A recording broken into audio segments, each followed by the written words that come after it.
Hello everyone. Welcome to day 28 of 365 Days Live with New.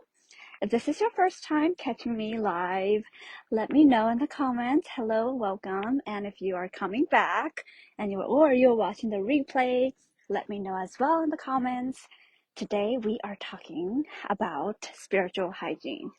Okay, so I am taking a walk.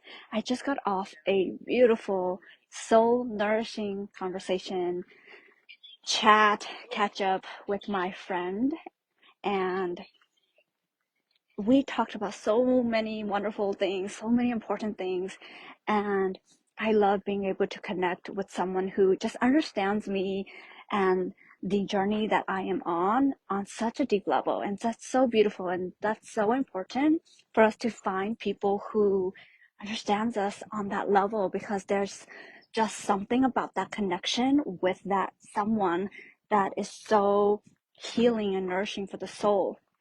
And especially as a line 4 in human design, I deeply value those connections, those conversations, the ability to go deep with someone, especially a dear friend of mine. So those types of conversations, I can go on and on for hours with them, and it would really be filling up my cup. So I wanted to come here to share a piece of what I talked about with my friend, and it is all about spiritual hygiene.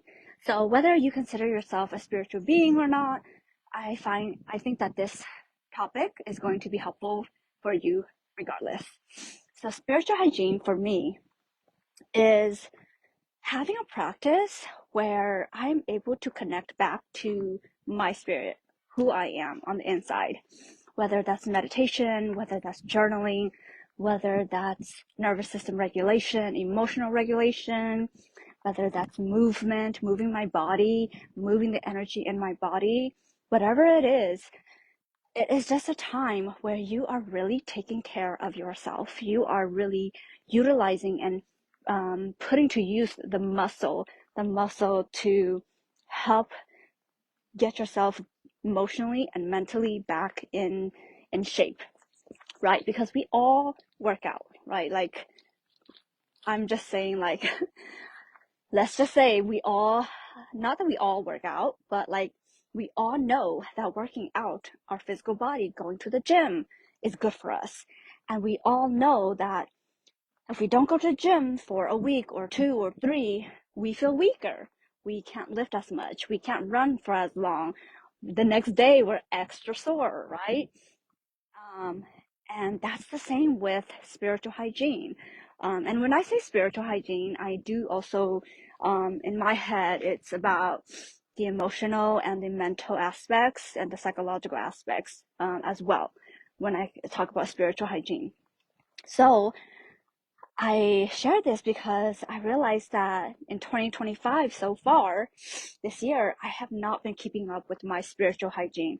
I have not been waking up and doing some quiet solitude time where I'm spending with myself and meditating, or I'm not spending time journaling my thoughts and really reconnecting to how I'm really feeling. I'm not spending that special time with myself. Um, and so when things come up, when situations come up in my life, I forget. Okay, I forget how to regulate my emotions. I forget, like, oh, this is a trigger. Let me do this to help calm myself down. I logically know when I get triggered that, oh, this is a trigger, but I don't have the muscle memory to regulate myself in the moment. And that's because I haven't been doing the work previous to it. I haven't been doing the work up to this point where when the trigger happens, I know what to do in the moment to regulate myself back to neutrality so that I can handle the situation in the moment accordingly. But what happened was, because I haven't been doing my emotional regulation, I haven't been processing my emotions, I haven't been practicing my breath work, my EFT tapping, I haven't been somatically moving my body in a way to release energy. So I've been tapped out of it. I've not been, quote unquote, working out in the gym. So when I get triggered, what do? I go back to what I know. I go back to my old ways of being, which is to react, to get mad, to get triggered, and then from a triggered space, you know, things go downhill. So I was talking to my friend and I was like, oh my God, like that's exactly what has been happening this whole month. That's why it's been so hard. That's why I've had those really hard days because I haven't been practicing. I haven't been showing up for myself preventatively. And I'm just reacting when things happen, expecting for me to be able to handle something that I haven't been practicing. So, for example, like that could be the metaphor would be like I'm haven't been to the gym for a month, and I go into the gym and I'm expecting myself to be able to squat 100 pounds. Like, no, that's not going to happen because I haven't been going to the gym to squat. So I haven't been lifting 40, 50, 60 pounds. I've been lifting like 10 pounds, and I can't expect myself to be able to just go in there and lift 100 pounds like that. So that is what was happening, but on the spiritual, emotional side, where I am going through life, and when something triggers me, I expect myself to be able to pull those tools out of my toolbox and just use them. And that is not the case. You need to be using and practicing your tools beforehand, in a sense, preparing for those moments when things will get out of hand, where you will get triggered, because we're humans. Life happens. It's not going to be perfect. So, in a sense, it does make sense for us to prepare ourselves to be emotionally strong so that when something does happen, we have the capacity, the emotional awareness to do something about it in a control, in a, and from a controlled space, from a non-triggered place. So I hope that's making sense. And it's so important. So after talking to my friend, I am like on a mission today to really just start again, to start maybe with whatever feels good. Like I'm gonna have a list of emotional hygiene things that I can do every day, and I'm just gonna do one a day. Like it doesn't have to be a lot. So I'm gonna do one a day, just so that like when things happen, I'm regulating my nervous system and my emotions on a regular basis already, so that when I come across a very stressful situation, my body doesn't freak out because it has been regulated. It has been used to to I guess my emotional health is is healthier. My emotions are healthier, so I'm able to process that and get it out of my system sooner than later, and it doesn't linger and cause a lot of unnecessary stress and pain for me, and of course for the person that I'm interacting with. So yeah, emotional hygiene is so important, and that having the tools, knowing about the tools is not enough.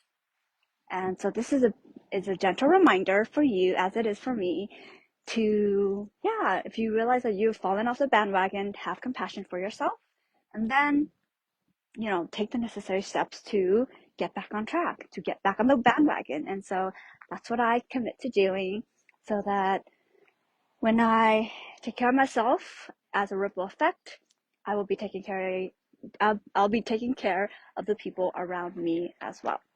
So that is it for today's live. Let me know in the comments what you thought about that. What do you do for your spiritual, emotional, psychological hygiene? Because it's not enough just to take care of us physically, our physical hygiene. It's needed, but we want to make sure that we don't neglect other aspects of our human self, because we are all multidimensional beings. Okay, so let me know in the comments what you do, what maybe your routine is, what works for you, because I would love to know, and other people would love to know too, because what works for me may not work for you, and vice versa. So let's all share the knowledge. And I am going to, for me, I like to do breath work. I like to dance. I like to do tapping. I like to do Sometimes I like to do meditation. A lot of times I like to do yoga because if I feel stuck energy in my body. I also do like to do shaking, so just literally shaking shaking your body and like allowing the emotions to move through you. And I like to do also like vocal toning, which is just like allowing yourself to, um, sorry if it's a little loud, allowing yourself to vocally express yourself, whether it's through yawning or just through like singing or just making noise to like express yourself. That could be part of vocal toning as well. So those are some of the things that I'm going to put on my list, but so you can grab any of those and try it out for yourself and see if it works for you. But yeah, so I am completing my walk. I'm gonna enjoy the rest of my walk before I get back home, but thank you for tuning into today's live, and I hope that was helpful. Share it with anybody that you feel like would benefit, and I will see you tomorrow. All right.